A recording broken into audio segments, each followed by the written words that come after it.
Alright, guys, let me just check uh, if we are live or not. Just give me a moment.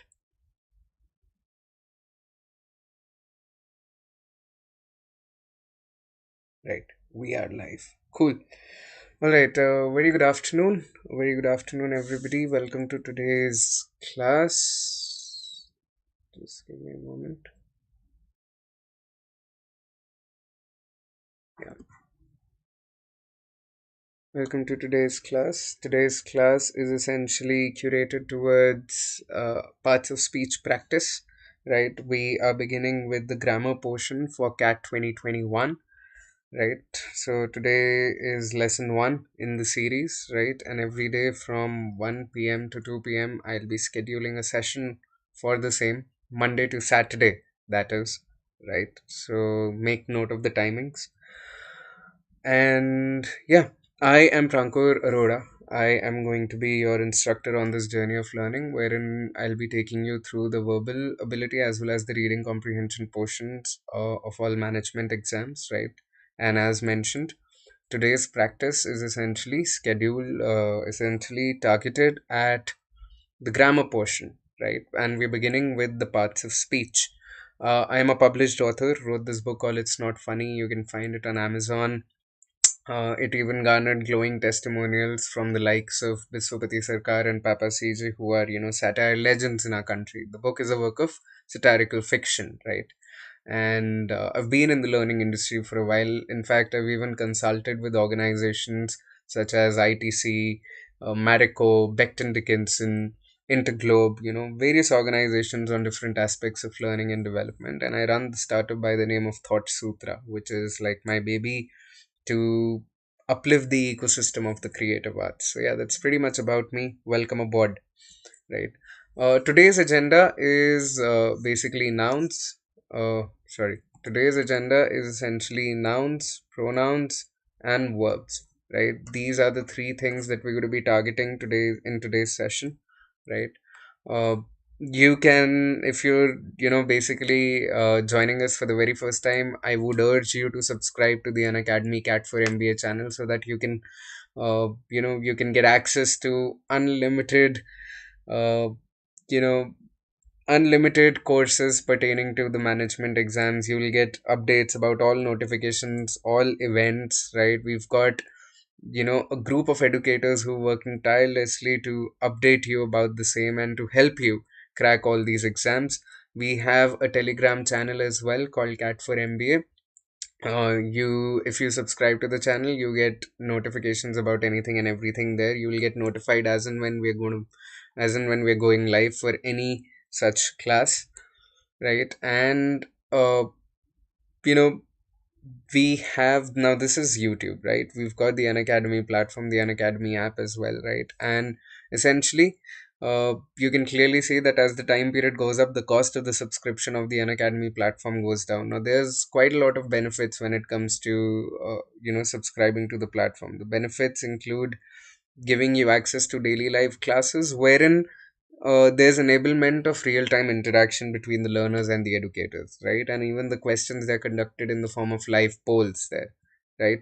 And you can use my name Prankur, Prankur, my first name, to get an 10% discount on any of the subscriptions that you go for, right? Having said that, let's begin with the lesson for the day. And as mentioned, today we're going to be targeting nouns, pronouns, and verbs. Now, understand, guys, there's quite a lot of confusion when it comes to the parts of speech, right? What people confuse the parts of speech with is that they think that these are types of words, right?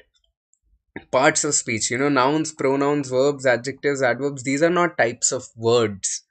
These are roles that a word plays in a sentence, right? For example, look at the sentence: the director asked the manager to put out the fire, or the director asked the manager to fire the worker, right? So there are these two different things, right? We are using the same word fire, right? Whereas in the very first sentence, right, in the very first sentence, fire is used as a noun. The director asked the manager to put out the fire, right? So fire is a word there, right? Fire is a word there.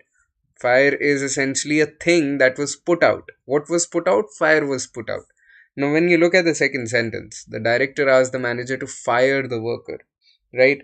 So, what role does fire play here? Fire is an action, right? The director asked the manager to do what? To fire the worker, right? So, here, fire is an action, right? So, it is a verb, right? So, we can clearly see we are using the same word fire in both these sentences, but, even after using the two words, the what do you call it, the role of the word is going to be different in both these sentences, right? So this is something that I really really want us to be cognizant of, right?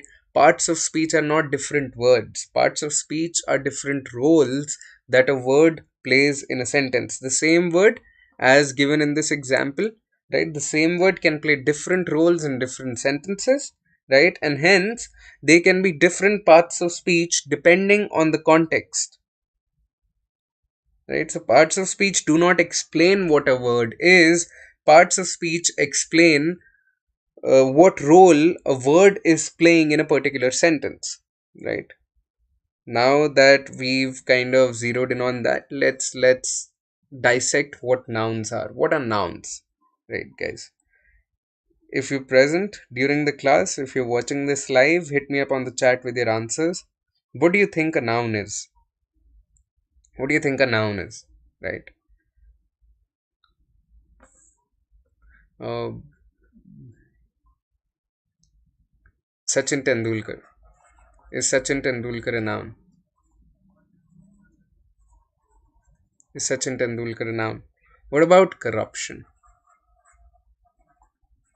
What about corruption?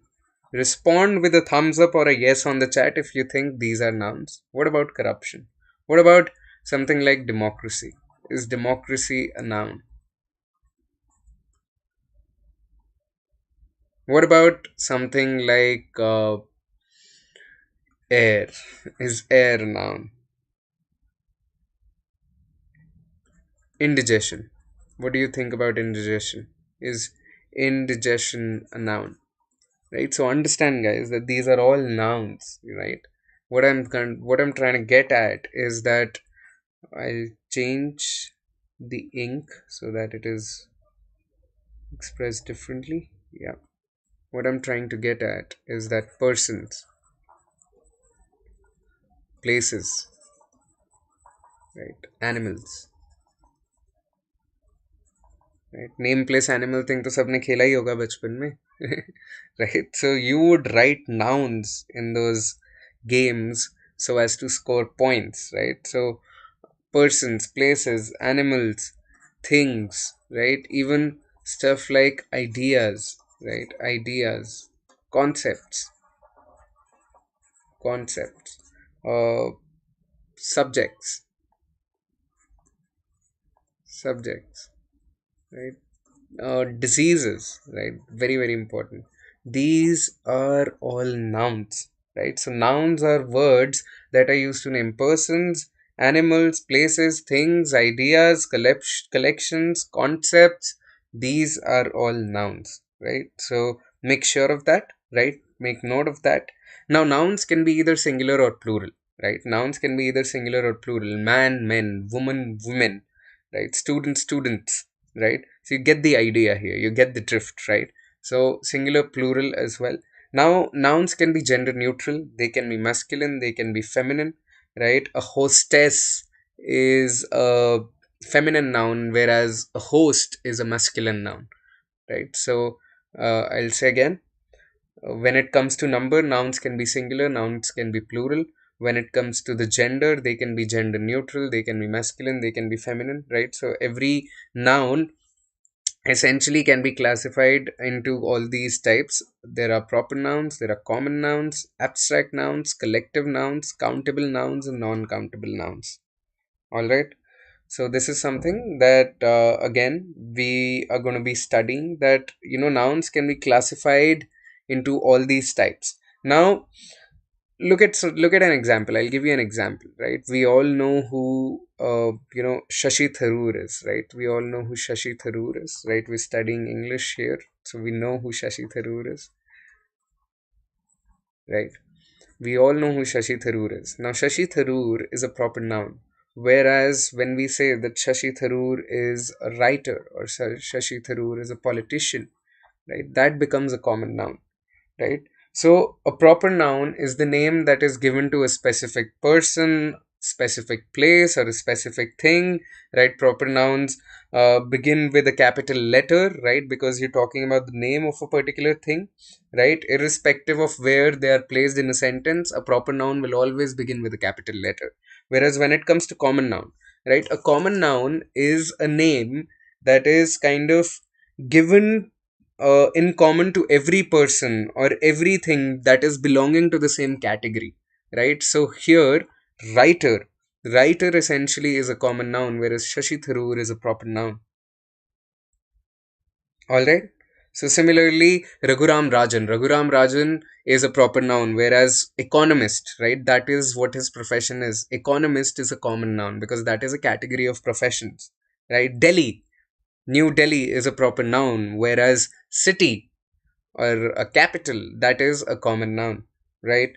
Uh, Pizza Hut is a proper noun, whereas restaurant is a common noun, right? So I hope you've understood this. Let's move on to abstract nouns. Now, what do you think an abstract noun is? What do you think an abstract noun is? An abstract noun is basically a name that is given to uh, something that does not really register on your five senses, something that you can't touch, see, feel, smell, or taste, right? So these are our five senses. So abstract nouns are names that are given to things that are not really apparent to our five senses. Stuff like honesty, right? Honesty is an abstract noun, right? Something like cruelty is an abstract noun. Hunger is an abstract noun, right? So these are abstract nouns.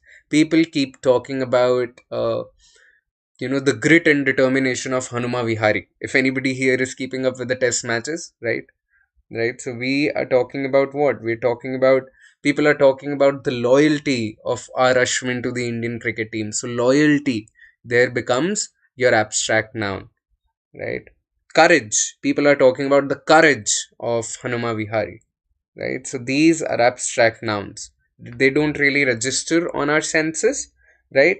So the names of subjects, right? Music, art, chemistry, history, biology, English, these are all abstract nouns since they are all concepts.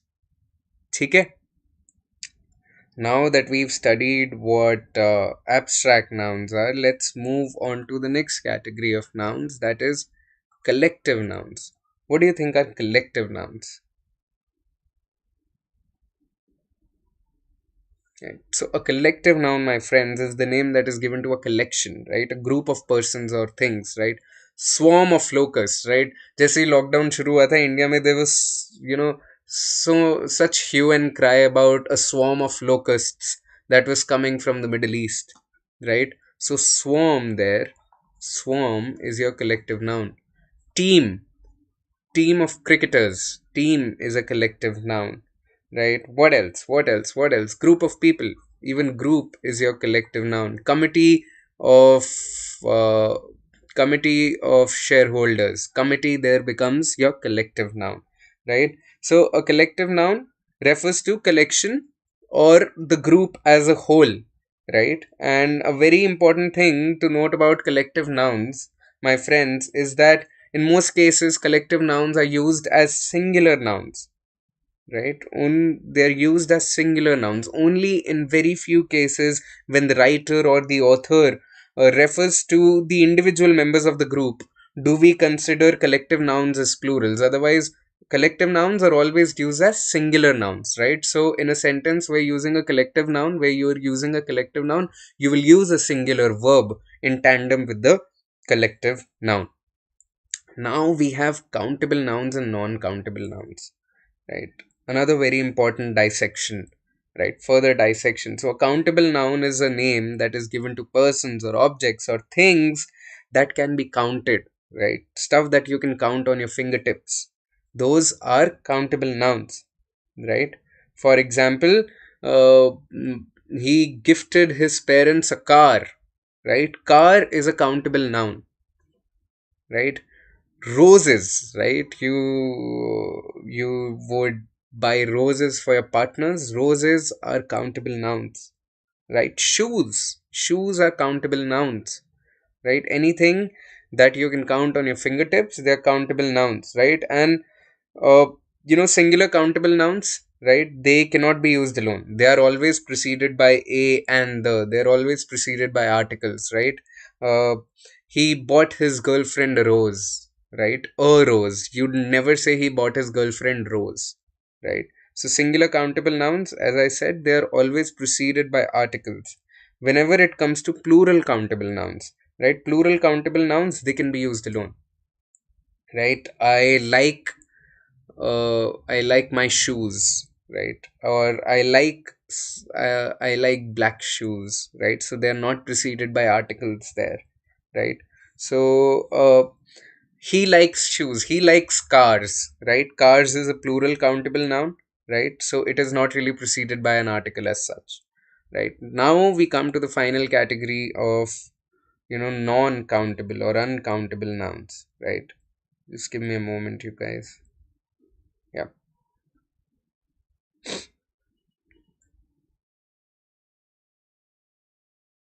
Right. So now we come to non-countable nouns, right? Non-countable nouns. A non-countable noun is a name that is given to things that cannot be counted, right? As the name suggests, things that cannot be counted.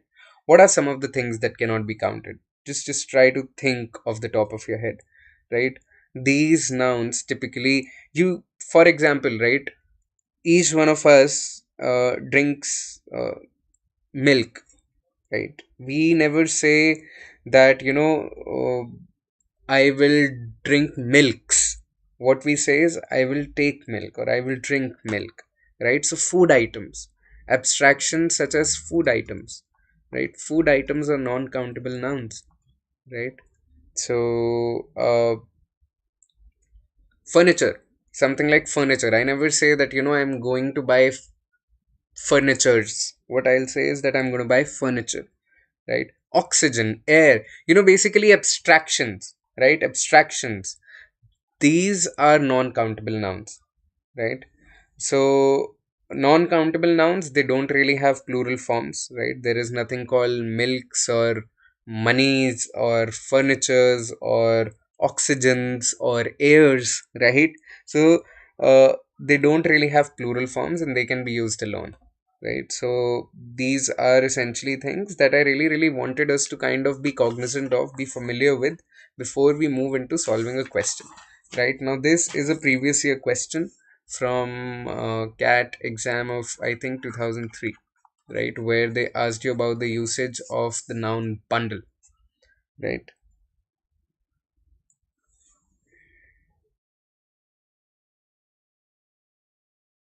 So look at the sentences, right? Look at the sentences. The newborn baby was a bundle of joy for the family. Mobile operators are offering a bundle of additional benefits. He made a bundle in the share market, and it was sheer luck that brought a bundle of Boy Scouts to where I was laying wounded.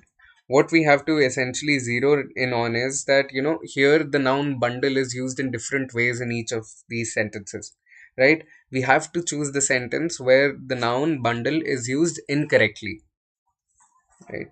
So hit me up on the chat with your answers, right? And then we'll move into the discussion of the same.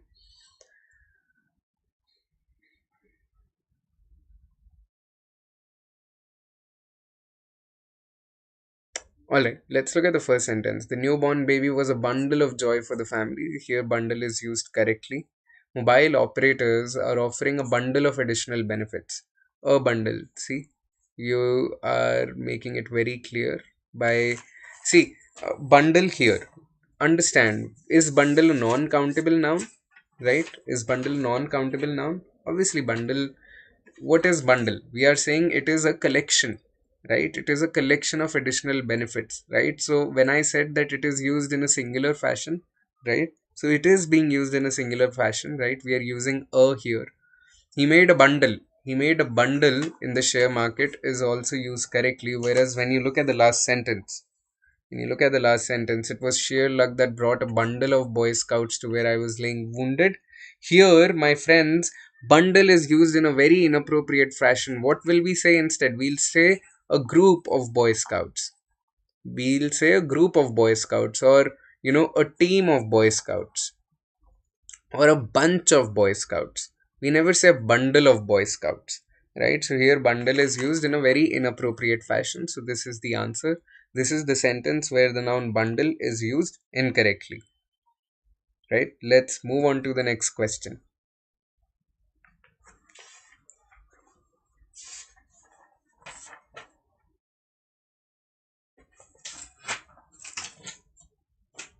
Look, now here the sentence has been broken into four parts, right? In a very sequential fashion, we can see 1, 2, 3, 4, the numbering here, right? We have to spot the error. Which is the part out of the four which contains a mistake, right? That is what you have to figure out.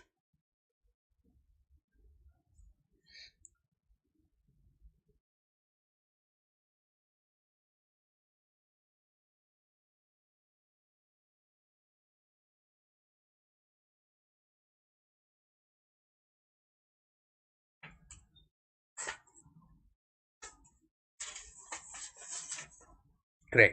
So a person who earns a few thousand rupees and decides to save many of it. Now understand, what are we talking about? We are talking about a sum of money. 1,000 rupees. What is 1,000 rupees? 1,000 rupees is a sum of money, right? So whenever we are talking about a sum of money, right, it is an uncountable noun. Right now you will say कि नहीं sir, ये तो 1,000 rupees है, rupees तो countable होते हैं, but हम लोग रुपीज की बात नहीं कर रहे हैं, हम लोग 1,000 की बात कर रहे हैं. Whenever we talk about a sum of money, it is always considered uncountable because English is like that, right? English is just like that, right? So it is a rule that whenever you're talking about a sum of money, you say and decides to save much of it or most of it, right? Most of it or much of it. You will not say many of it, right? A few thousand rupees and decides to save most of it or much of it. Why? Because we're talking about sum of money, and whenever we're talking about a sum of money, it is considered an uncountable noun, right? And whenever you talk about uncountable nouns, right, my friends, whenever you're talking about uncountable nouns, you always use much or most. You use many only when we're talking about countable things. Okay, let's move on to the next question. Now here we are given a noun called reason, right? So it is the same, this question is on the same pattern as the bundle wala question, right? You're given a noun reason which is used in a different way in each of these four sentences. You have to pick out the option where it has been used in an incorrect fashion.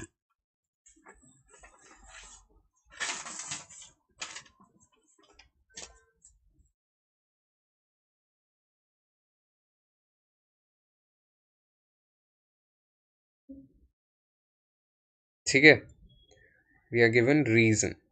Now reason के साथ क्या होता है? Your stand is beyond all reason. When we say your stand is beyond all reason, what are we trying to get at? What we're trying to get at is that, yeah, it is, when I say that your stand is beyond all reason, your opinion, your stand, your belief, it is beyond all reason, what I'm trying to get at is that there is no logic there is no rationality there is no empathy there, right? So it is not coherent. You taking a stand, but it is not really justified, is what I'm trying to get at when I say that your stand is beyond all reason, right? When you look at this, has she given you any reason for her resignation? इधर मैं क्या बोल रहा हूँ, कोई कोई वजह दी है क्या? Has she given you any reason for resignation? उसने कोई वजह दी है, right? That is what I'm trying to get at. There is little reason in your pompous advice. Again, there is little reason in your pompous advice. Here what I'm trying to get at is, यहाँ पे वजह की बात नहीं हो रही, यहाँ पे ये बात हो रही है कि there is little logic, there is very very little logic, there is very little thought in your advice. ठीक है, that is where it is being, that is how it is being used. So in all these three cases, it is being used in a very abstract fashion. How do you deal with a friend who doesn't listen to a reason? Again, here what I'm trying, here I'm using it when I am preceding it with a, then I am, basically giving it a countable quality. But here it is an abstract noun, right? It is a non-countable noun. So I will not use a here. I will not precede it with an article to try and, suggest some kind of singularity or plurality or number, right? That is not what I'm supposed to do. It is a non-countable noun. So how do you deal with a friend who doesn't listen to reason? Reason is basically who doesn't listen to logic, who doesn't listen to thought, who doesn't listen to advice, right? So that is what I'm trying to get at with the usage of the word reason here, right? So the fourth option was the one which was where reason was being used in an inappropriate fashion, right? Let's look at the next question.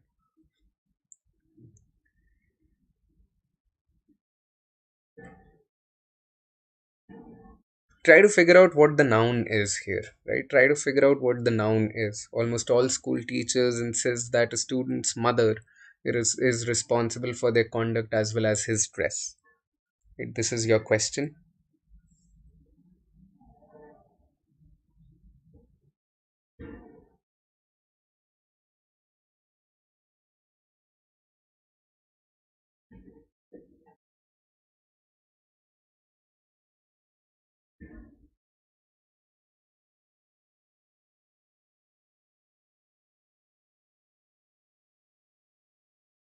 All right. Almost all school teachers insist that a student's mother is responsible for their conduct as well as his dress.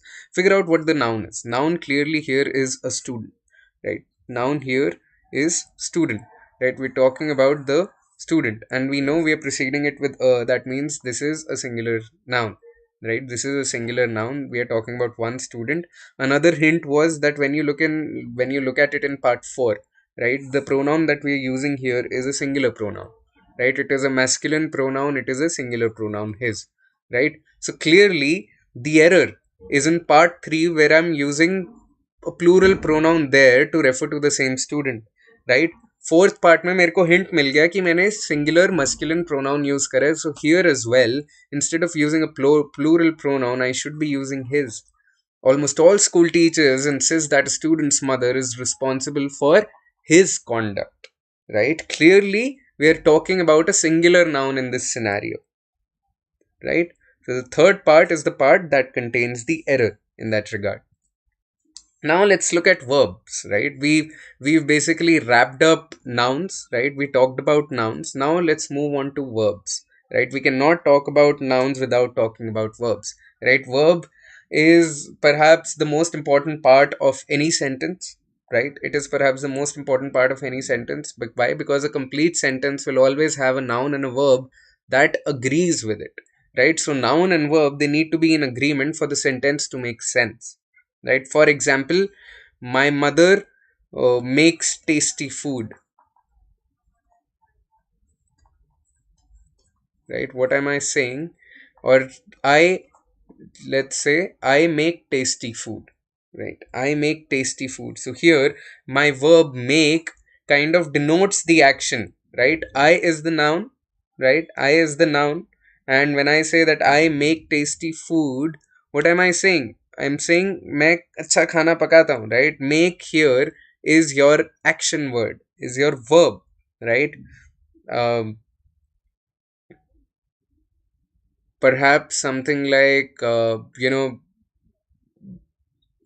Hanuma Vihari, right? Vihari plays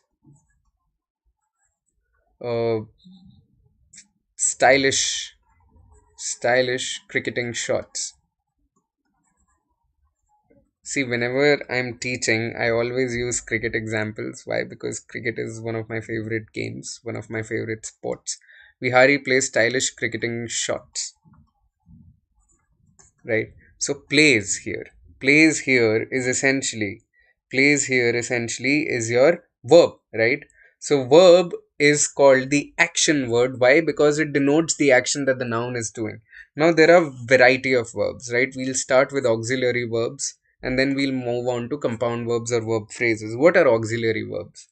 Right? Auxiliary verbs are verbs that take one of the three forms. Either the form is of be, or the form is of do, or the form is of, have, right?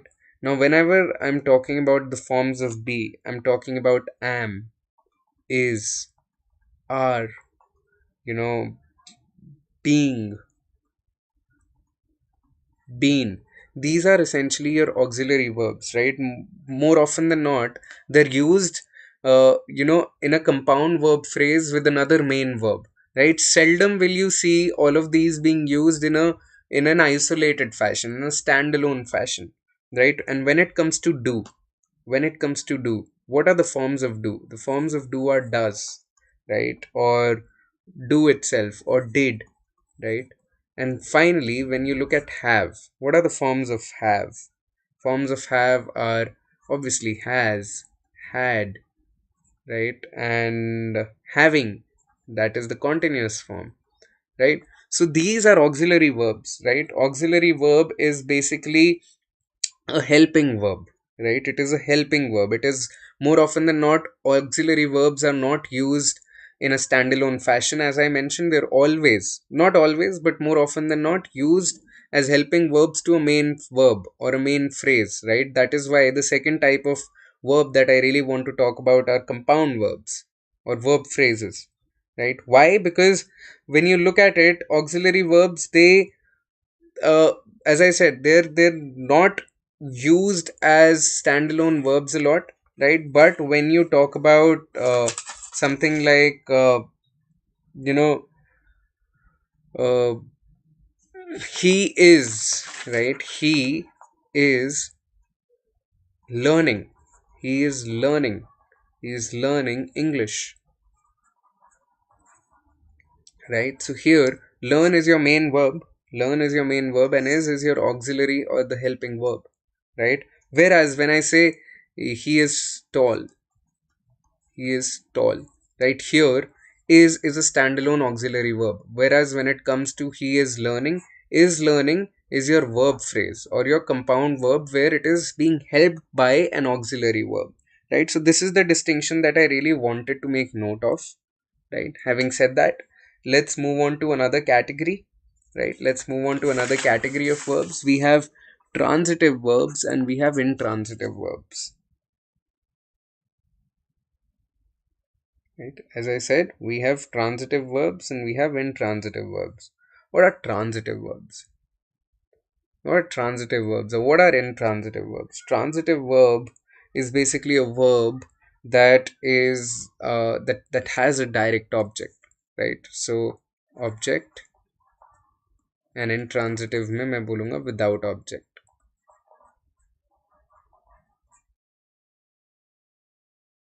ठीक है? Now let me use another ring to kind of make the distinction. Now when I say a transitive verb, right, I'll say she fed the puppy, right? Look at this sentence. She fed the puppy. Fed here is used for the puppy, right? Whom did she feed? She fed the puppy, right? Now, in this sentence, fed is used as a transitive verb. Why so? Because it has the action fed is basically talking about the puppy, right? The subject here is obviously she, right? We're talking about a particular girl, and that is your subject. But then you have a direct object for the verb, right? Puppy is the object for the verb fed. Whereas when I say she uh, sings, she sings amazingly. Look at this. She sings amazingly. Now, sings here is clearly the verb, right? But it does not really have any object, right? We're talking about a particular girl who sings amazingly. Am I mentioning a song? No, I'm not really mentioning a song. I'm noting an abstract quality about her singing, right? So it does not really have an object. Sing is your verb, but it does not really have an object per se. I'm not really talking about a particular song, right? Or she sings Linkin Park songs, right? So Linkin Park songs then becomes your object. But here it is a standalone verb that is not really referring to any object per se, and that is why it is an intransitive verb, because it is without an object. right? So verbs can be either transitive or intransitive depending on whether they have an object or not, or verbs can be auxiliary verbs, standalone verbs such as he is tall, or compound verbs where you're using an auxiliary verb along with a main verb. He is learning English. Is learning becomes your compound verb or your verb phrase, and is essentially is your auxiliary verb, right? Chalo, let's solve some questions now. Cat videos have become popular on YouTube, right? What is your verb here, right? Essentially, identify what the verb is, right? So each of the sentences that we'll kind of, go through, they'll have, obviously, they're using a verb that is in agreement with the noun. What you have to do is you have to correctly identify all the verbs, right? Is have a verb, have become a verb, video is a verb, or popular a verb? Figure it out. Take a few seconds and then I'll move into the explanation bit of it.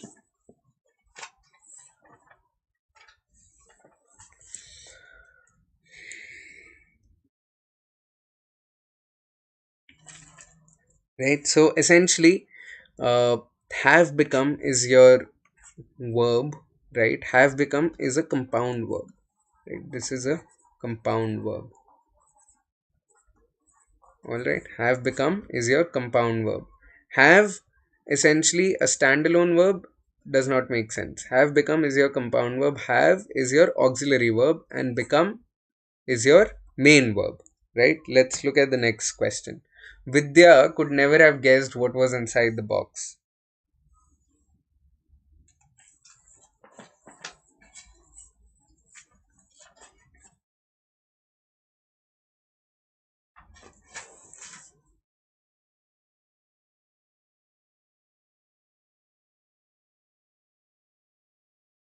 Vidya could never have guessed what was inside the box, right? What do you think the verb is? Is your verb could never? Is your verb have guessed? Could have guessed or never have guessed? What is the verb? What are the verbs? Not what is the verb, but what are the verbs? Clearly, we can see there more than one, right? Figure it out quickly, quickly, quickly.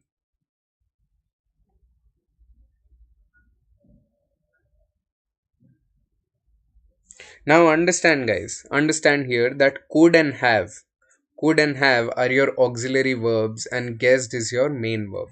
This is your main verb, right? Guessing, the act of guessing is your main verb, and could have is your auxiliary verb or the helping verb, right? So could have guessed, option 3, essentially these are your, they come together to make a compound verb or a verb phrase where could and have together are auxiliary verbs and guessed is your main verb. Hi Shreya, welcome to the class. Shreya, have guessed is not the only verb, even could, right? Could have together becomes your auxiliary verb and guessed is your main verb.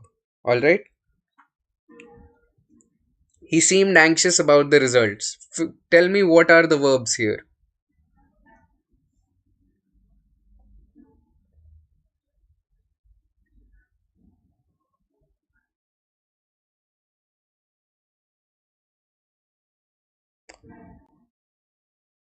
He seemed anxious about the results. What do you think are the verbs here in this scenario?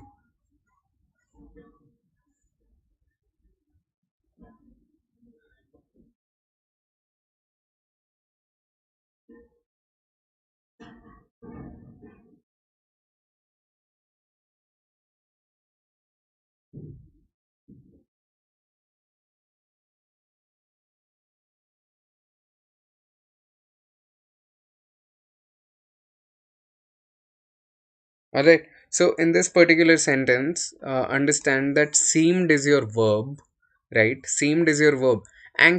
Results क्या है? Result is your object. Anxious क्या है? Anxious is your adverb, right? What is seemed? Seemed is the action verb, right? He seemed anxious about the results. How did what was happening? He seemed anxious, right? So seemed is the action, right? It defines कि वो कैसे थे, right? वो कैसे थे? वो anxious थे, right? So anxious becomes your adverb in that regard because it is defining the verb which is seemed, Seem is your main verb here, right? So the first option is the correct option in that regard. Let's look at another question. Now, this is a previous year question, right? I think this is CAT exam of 2004, right? CAT 2004, this particular question.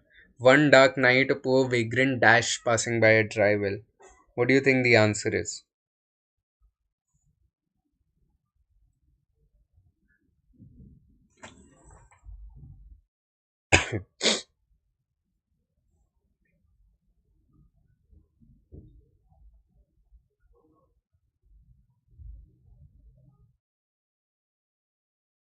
One dark night, a poor vagrant dash by a passing well.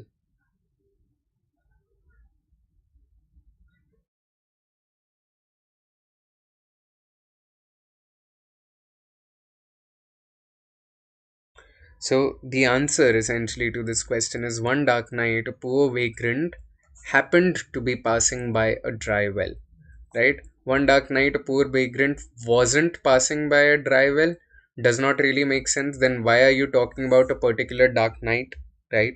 Discovered, one dark night, a poor vagrant discovered in passing by a dry well does not make sense, right? You need an auxiliary verb. You could say one dark night, a poor vagrant was discovered, was discovered, uh, was discovered passing by a dry well would have made sense. Then you have to get rid of this preposition as well. One dark night, a poor vagrant found to passing by a dry well does not make sense either, right? So the only appropriate verb in this sentence can be happen to be one dark night, a poor vagrant happened to be passing by a dry well. All right, hope you understood this. Let's move on to the next question.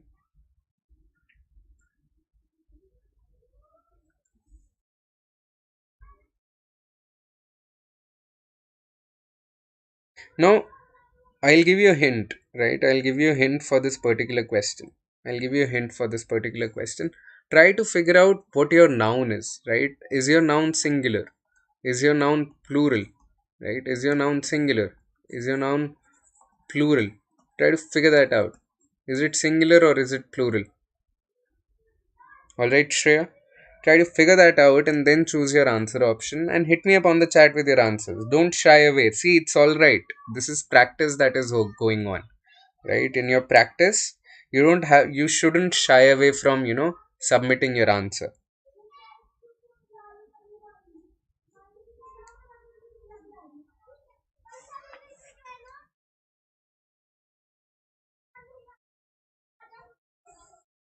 Right? Sometimes the greatest inventions. What is your noun? Noun is your, or the subject is your inventions. Inventions is plural. What is inventions? Inventions is plural. So you need a plural verb. Starves without is a singular verb. Lacks is a singular verb. Clearly, right? So the subject is plural, right? Along with the plural subject, you want a plural noun. Sometimes the greatest inventions hinge upon. Sometimes the greatest inventions hinge upon an area of startling simplicity. All right, sometimes. Moreover, in terms of relevance, in terms of the relevance of the context, the most appropriate verb could have only been hinge upon, right? Stumbled upon nahi hoga, right? Stumbled upon an area of startling simplicity changes the meaning of the sentence altogether, right? And then it does not really make sense. Greatest inventions, how can greatest inventions stumble upon startling simplicity? They're hinged upon an area of startling simplicity. Starve without does not make sense. Lack does not make sense either, right? Both of these, moreover, these two are singular, right? Let's look at the next question. Again, you're given multiple parts of a sentence, right? What are you given? You're given multiple parts of a sentence and you have to figure out which is the part that contains the error.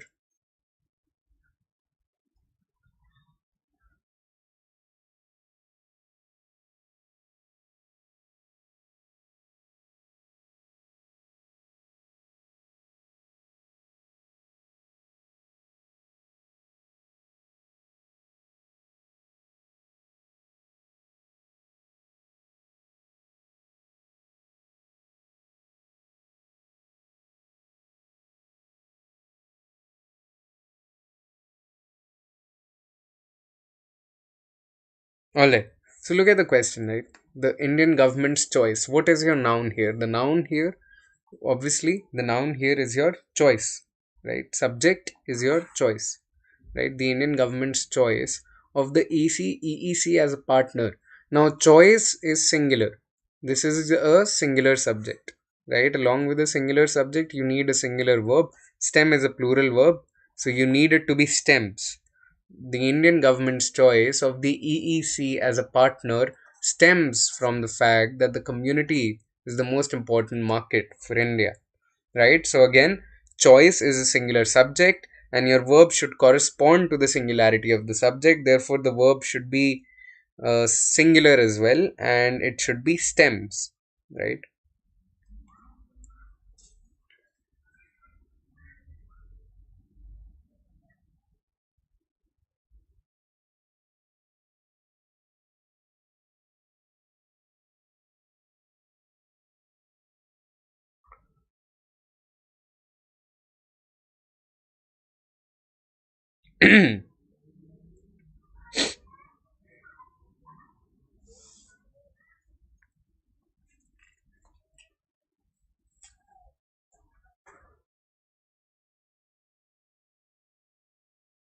Again, right, this question is based on a similar pattern as the previous one. This has slowed the progress of reforms in many countries because the choice of either of the extreme positions. Again, you're talking about choice. Choice is your singular subject, right? Choice is your singular, right?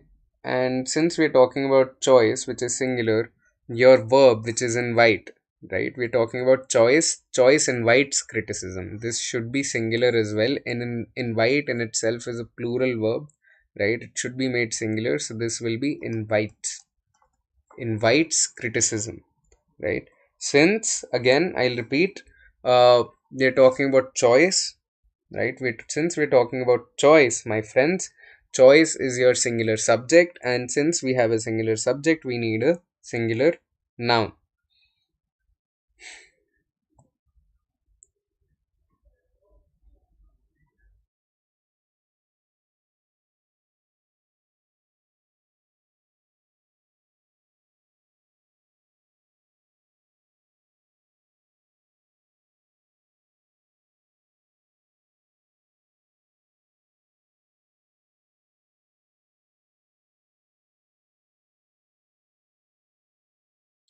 Branches of the tree had bended nearly to the ground with the weight of the thick snow that had settled on them. Now, understand, my friends, that bended is not the form, right? It is never bended. Right? It is never, ever bended. It is always bent.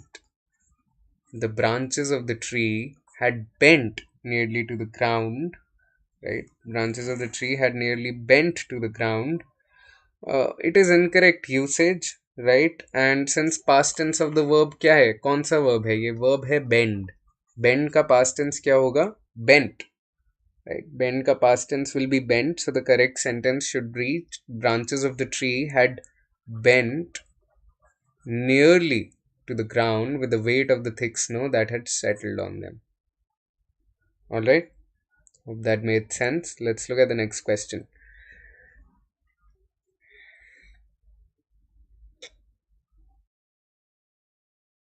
Again, look at the usage of the verb, right? We are currently talking about verbs, right? So look at the usage of the verb, right? Is the verb used correctly or not? What is the main verb? The main verb is watching to. She was watching to the show with rapt attention. Do we need the preposition to, right? Watching to is incorrect usage, right? So the correct sentence should read: she was watching the show with rapt attention, completely mesmerized by the elaborate costumes and graceful dance movements, right? Let's move on to the next question now. Sorry, not the question, but the next part of speech. See, so thus far, my friends, we've already covered what do you call it, nouns, right? We've already covered nouns. We've solved some questions pertaining to nouns, right?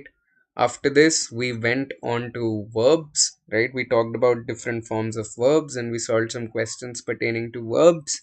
Now we're going to be talking about pronouns, right? That is the last part of speech that we're going to be covering today, and then tomorrow 1 p.m. to 2 p.m. we'll cover adjectives and adverbs, right?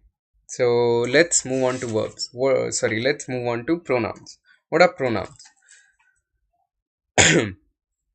As the definition here itself reads, it is a word that is used in place of a noun, right? So pronouns are essentially placeholders for nouns, right? So for example, uh, Obama.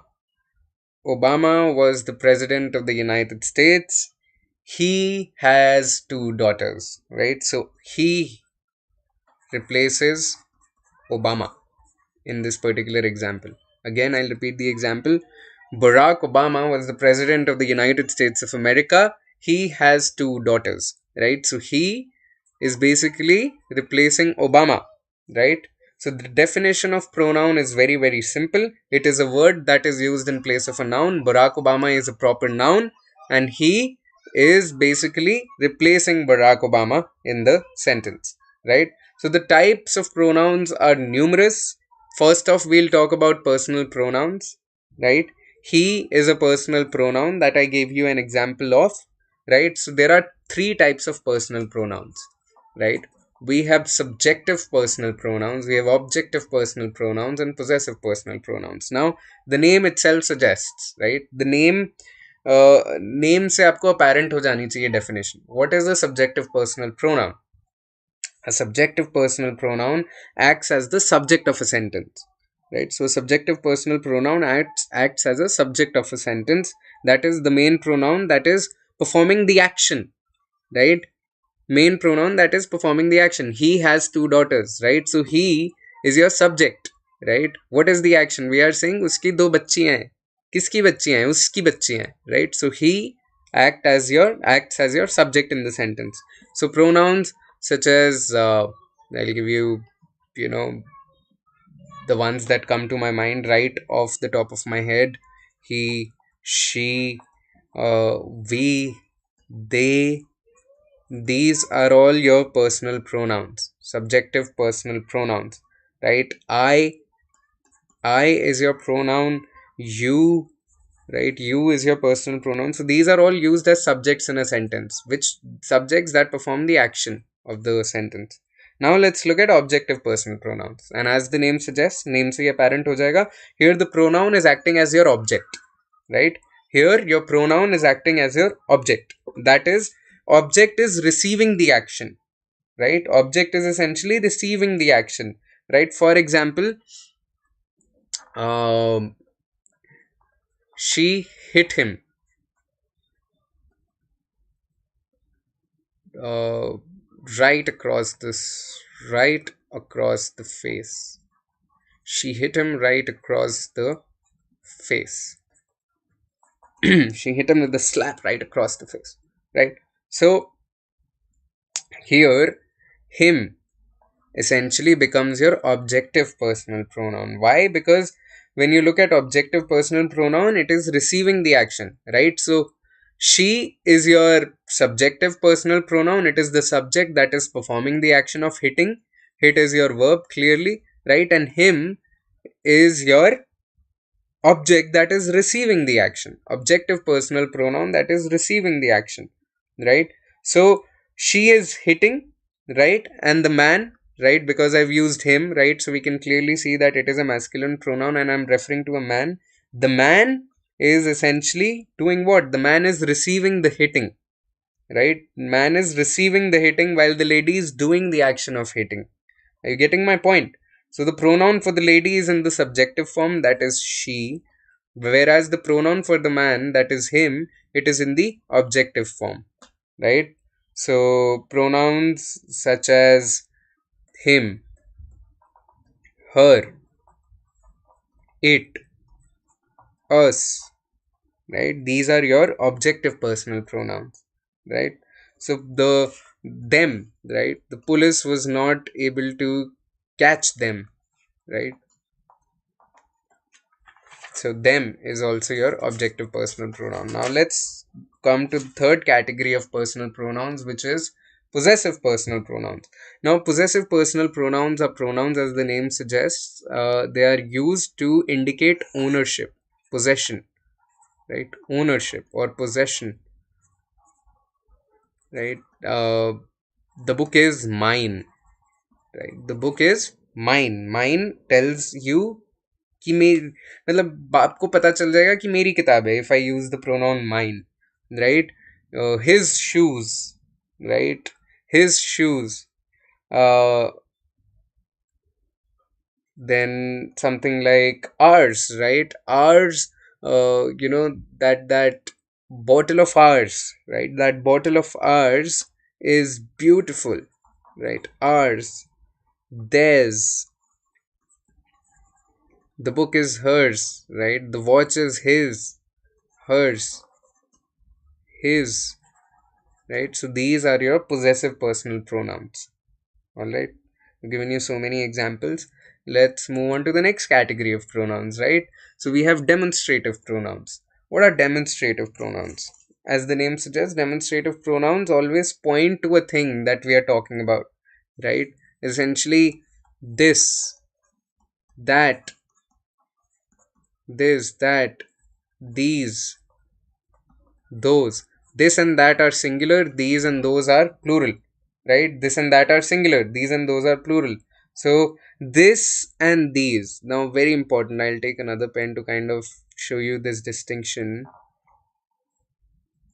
This and these are essentially uh, used to indicate things that are nearby, nearby in terms of space or time. This book, or these chocolates, right? So they are nearby. Whereas that and those are basically used to indicate objects that are further off in space. That book or those chocolates.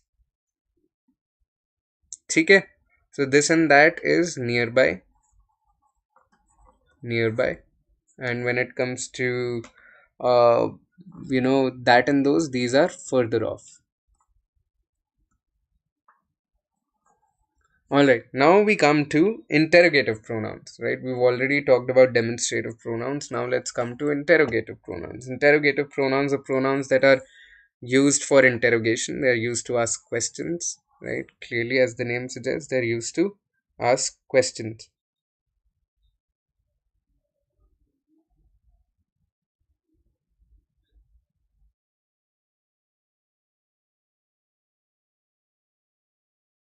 Right?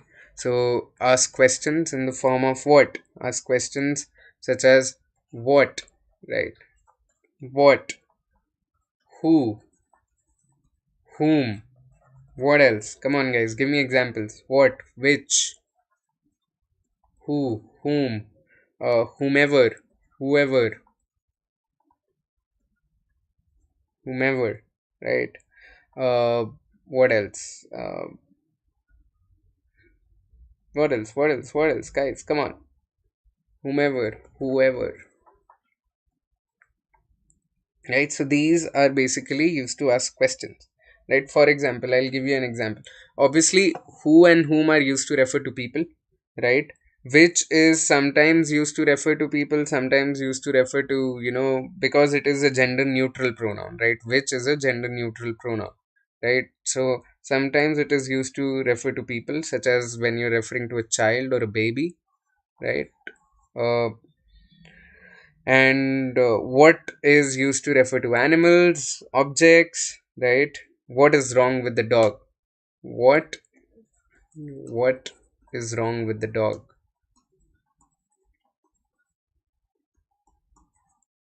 What is wrong with the dog, right? So it is used to refer to animals, right? So these pronouns essentially are used to ask questions, right? And who, whom, as I said, they are used to refer to people. Who invited you? Who invited you? Right? So this is another example for the usage of interrogative pronouns, right? So very simple. Now let's come to indefinite pronouns. Indefinite pronouns are the ones that are tricky, right? Indefinite pronoun is a pronoun that does not really refer to a specific person or a specific thing, right? That is what indefinite pronouns are used for. Pronouns such as somebody. We are not specifying. Somebody, anybody, nobody. Right? Nobody. What else? What else? What else? Come on, guys. Nobody, anybody, somebody, everybody, everybody, right? Anybody. Yes. So these are your pronouns. Now I'll give you, an acronym for this, right? An acronym for the indefinite pronouns. SENAM. SENAM is the acronym. Sorry, I'll use an eraser here now.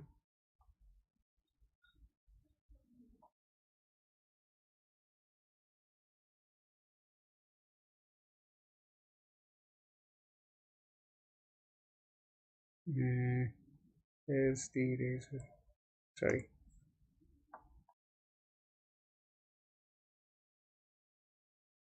Here's the eraser.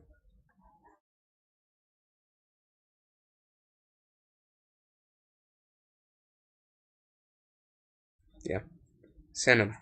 So, as I was saying, we are talking about Sanam pronouns. S for some, right? S for some, A for any, N for none, A for all, M for many, many, or even most. So these are your Sanam pronouns. So a very important thing to remember about Sanam pronouns is that they're usually followed by of, right? I'll give you an example. Let me give you an example. Some of the bread. Some of the bread is rotten. Some of the bread is rotten. Right? And I'll give you another example wherein I'll be using some, but the verb will be plural. Some of the loaves. Some of the loaves of bread are rotten. Right? So you can clearly see that I'm in both the places I'm using the same indefinite pronoun. I'm using the same indefinite pronoun, which is some, right? And as I said, when it comes to the Sanam pronouns, they're more often than not followed by the preposition of, right? So what happens when it comes to the Sanam pronouns is that after of, look at what comes after of. In this case, what comes after of is bread. Bread is singular, so your verb is singular. And here what comes after of is loaves. Loaves is plural, so your verb is also plural, right? So in both the scenarios, you're using the same indefinite pronoun. And when it comes to the Sanam pronouns, as I said, they're often followed by of. So you have to look at what is coming after of, right? So if after of, if you have a plural noun, then you'll use a plural verb. If you have a singular noun, then you'll use a singular verb, right? So this is an acronym that can help you remember all of the indefinite pronouns. Now let's come to reflexive pronouns. What are reflexive pronouns? Right, so you use a reflexive pronoun when you're referring back to the subject of the sentence, such as themselves, right? Themselves is your reflexive pronoun. Themselves. Something like yourself, myself, yourself, myself, right? These are your reflexive pronouns, right? Send a copy of it to yourself, right? Send a mail to yourself, right? I will do it myself, right? So myself is referring back to the subjective personal pronoun I, right? So that is another example of reflexive pronouns. And finally, we wrap up the theory of pronouns by talking about relative pronouns. What are relative pronouns? What are relative pronouns? Relative pronouns uh, are basically used to refer to pronouns such as who, right? Pronouns such as who, pronouns such as that, which, right? That, which, right? So these are relative pronouns. The basic rule in the usage of relative pronouns is that is that the sentence which contains the relative pronoun, right? How do you differentiate between a relative pronoun and an interrogative pronoun? Is the sentence that contains the relative pronoun must also contain the phrase which is modified by the said relative pronoun, right? I'll give you an example. I will select that bike. I will select that bike that I see first. I will select whichever bike I see first, right? So here, whichever or that is modifying the bike that I see first, right? Whomever, right? I'll give you another example. Uh, who, or rather who, since I wrote down who, I'll give you an example with the usage of who. The most popular politicians are those who truly connect with the masses, right? So who is a relative pronoun that is basically modifying what, right? It is modifying the people, right? Or truly connecting with the masses, right? So it is modifying that particular clause, it is modifying that particular part of the sentence, right? Cool. Let's look at a question now. John was very surprised when he glanced at Dash in the mirror,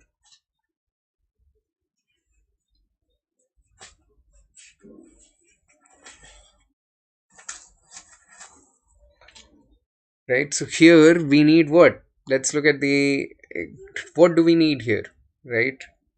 Reflexive pronouns, if you remember, are the pronouns that we use to refer back to the subject. So John was very surprised when he glanced at whom? When he glanced at himself, right? So we are going to be using a reflexive pronoun when he glanced at himself in the mirror, right? We need a reflexive pronoun in the third person to refer back to the subjective pronoun he or the noun John, right? Let's look at another example. John and Adam have known Dash for over a decade now.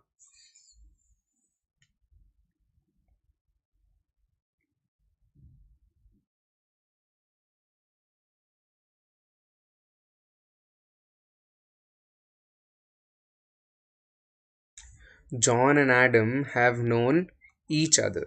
John and Adam have known each other for over a decade. Now, understand, guys, understand that we use the reciprocal pronouns each other when we are referring to two people, right?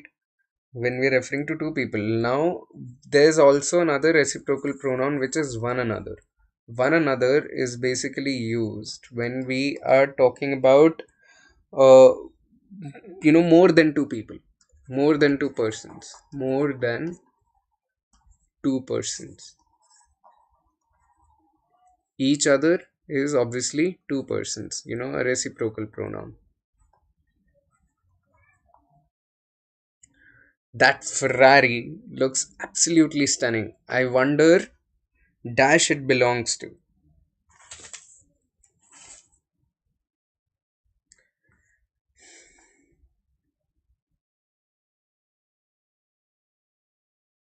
So clearly, what do we need here? Right? What do we need here? Which pronoun will we use? That Ferrari looks absolutely stunning. I wonder, I wonder whom, I wonder whom it belongs to. Right? I wonder whom it belongs to. It is an objective pronoun, right? It is an objective pronoun.